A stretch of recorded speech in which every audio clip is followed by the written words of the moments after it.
So long as like alchemy. It's go time! Let's get hyped and make some noise! Get up on your feet and greet your NBA champion, Golden State Warriors! Playing in his 11th NBA season out of the University of Texas, number 35, Kevin Durant. In his 6th year from Michigan State, number 23, Draymond Green. In his 15th year from the Republic of Georgia, number 27, Zaza Pachulia. In his 7th year from Washington State, number 11, Klay Thompson. And now his 9th NBA season out of Davidson, number 30, Stephen Curry. All right, here we go, y'all. Mentioned this in the main channel video. He definitely is laid off the weights, right? The frame, he looks a little softer, and I think that was a wise decision. Those of you that hoop, play pickup ball, it's not a myth. If you hit the weights and you gain strength in your legs or you bulk up, you have to recalibrate your shot, and he struggled early on. You see Master Kerr, splashes of plenty there will be. So right away, I think the game plan was backdoor. Memphis is an aggressive team defensively. They're going to play you close. So there's the backdoor cut. Draymond, everybody feeling crisp. But the word for the night was contagious, right? It was just spread throughout the arena, even to the other team. Now here's the cat and mouse game with one Tyreke Evans, who's their lead guard now, is he doesn't want to shoot this. Do you go under it? But how much time and rhythm do you give him? So finally, he's like, all right, this is early in the game. He's like, I'm going to shoot it. I'm going to show you that I'll shoot it. So you're going to have to play up on me.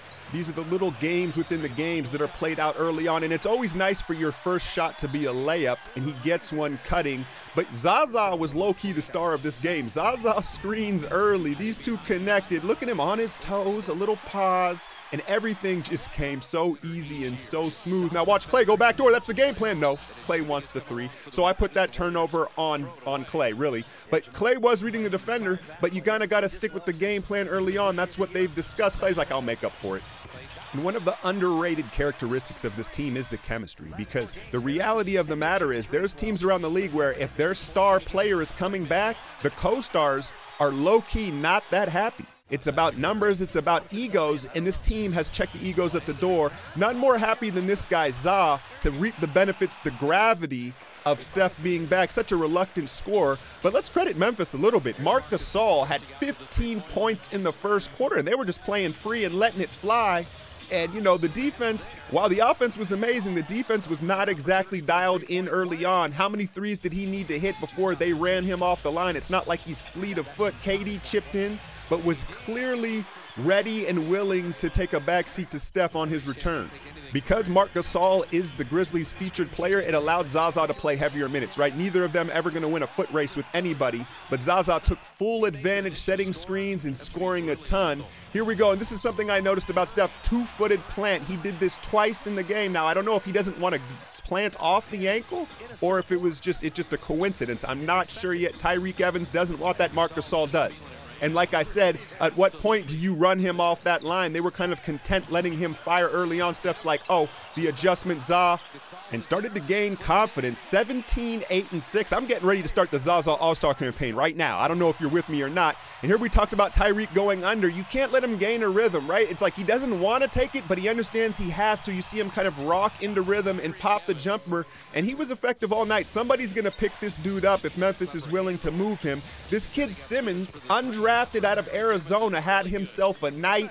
17 points, 3 from downtown, and when you do it against the world champs, people are taking notice. So good for him to do it on the big stage. Klay, rare transition off the dribble 3, and he did most of his damage in the first quarter.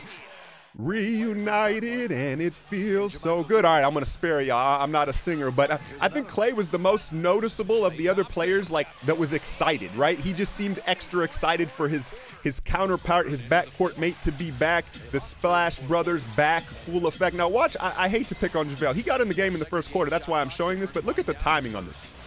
Not even close. Now, Tyreek's a great finisher, but JaVale's like a second and a half away from blocking that shot. Memphis hangs 38 in the first quarter to hang right with us.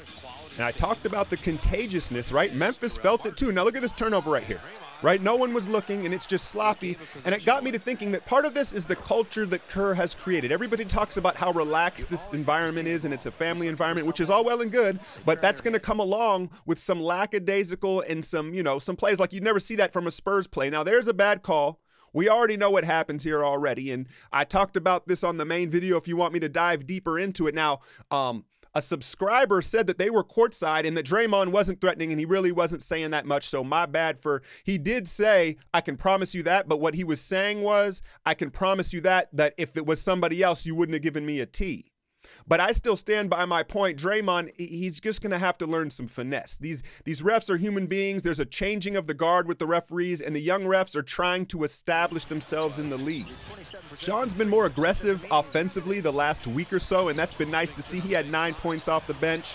And I think moving forward, he's going to maybe have to pick up some of the slack. Iguodala, we'll cover that later. Swaggy, once again, gave us nothing, but this man, once again, gives us something every night. David West, if he played more minutes, I think he would be in the 6th man of the year running. Steph woke up in the flow state, man, and he could do no wrong. Look at the arc splash, right? And it was so fun to see. And, man, I'm at a loss for words. Did I just do that? Yeah, I'm leaving that shit in there. Look at the gravity. Zaza, like I said, his best game, maybe statistically ever as a Warrior. I don't know what to say, but clearly he benefits from this. Now, this is chess, not checkers. I want you to watch what he does here. So watch him set the screen on Brooks, and Brooks starts to fight over it, right? Then Klay cuts backdoor. They both jump, and now Steph's wide open for the 3. That's virtually unguardable because if they choose the other way, it's a dunk for Klay on the baseline. Tyreek to the rim. Now, Bell in there for Draymond. One of his weaknesses is boxing out, and Memphis took full advantage. JaMychal Green and Ennis ate us up on the offensive glass.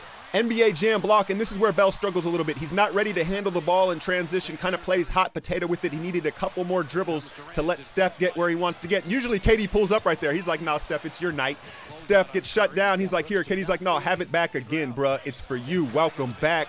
Curry, Zaza, patented through the legs, corner 3 ball, got it, and it was an avalanche at Oracle Arena in this first half.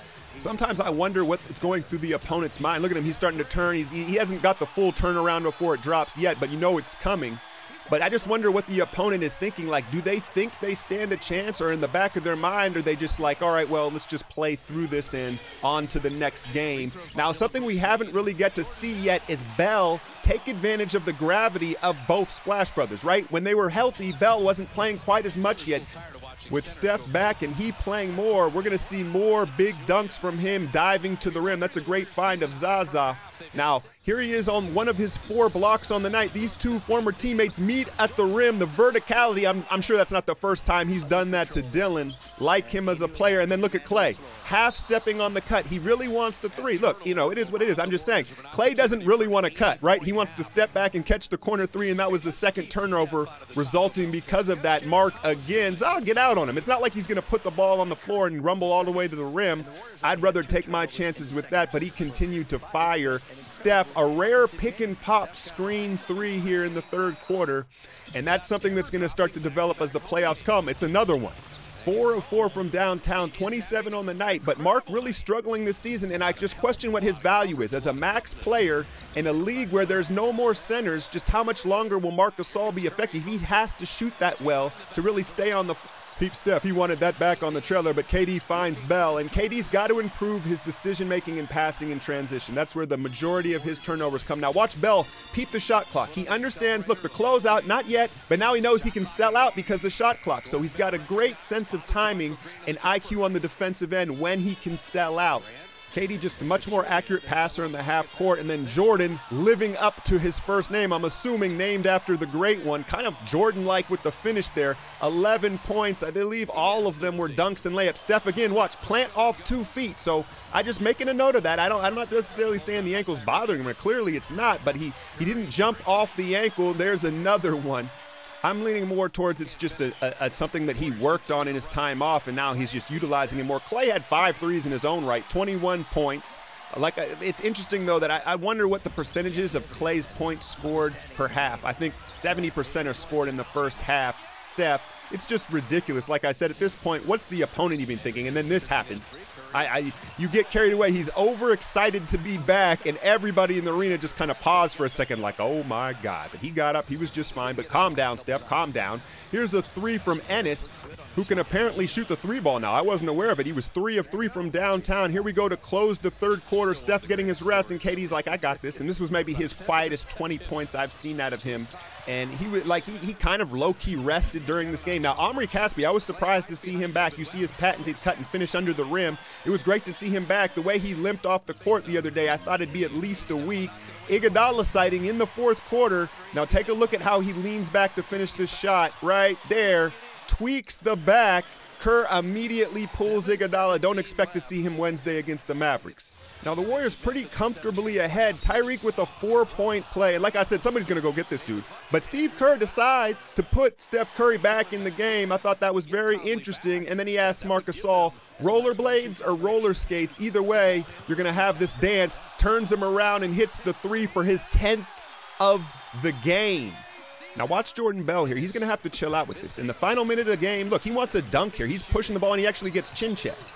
But when the game has already been decided in the final minute, it's an unwritten rule that you chill out. And so Memphis answered back, all right, Jordan, here's a dunk. He's going to have to mature in that sense, but tonight was all about this man. Could you ask for any better of a return?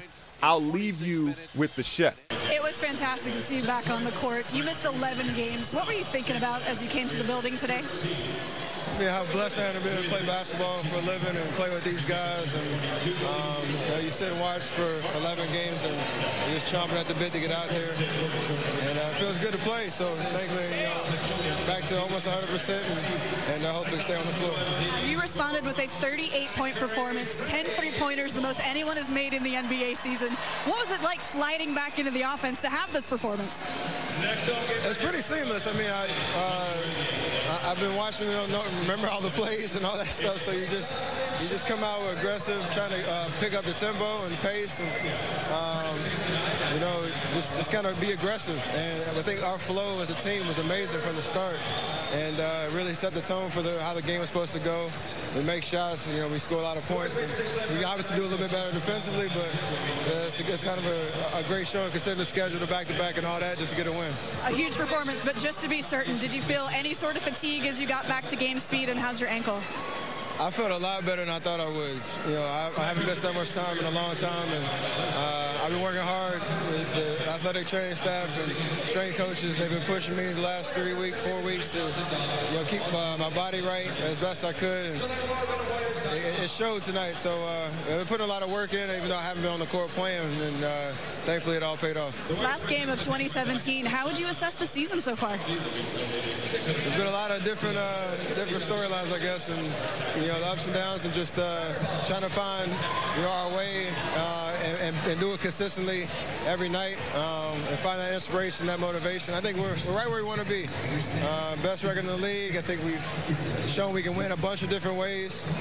Finally got pretty much everybody healthy, and looking forward to a new year and chasing our ultimate goal. Thank you very much, Steph. Happy New Year.